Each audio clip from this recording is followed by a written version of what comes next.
talk about how can you disable email notifications on your Pocket Option app. We're going to figure out the solution on how you can do that with your app.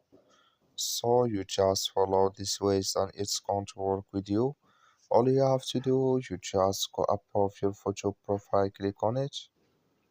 So then it's going to show for you a list like this. Then all you have to do now, you just click here on profile. So then you come to next step here, it's going to show for you like this.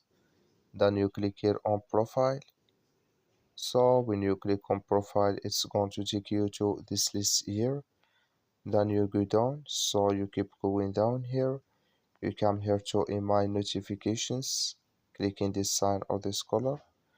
Like you see color, it's gone here. That's mean email notifications disabled with us now. So that's all you have to do. Thank you for watching. Don't forget to support us by liking, subscribe.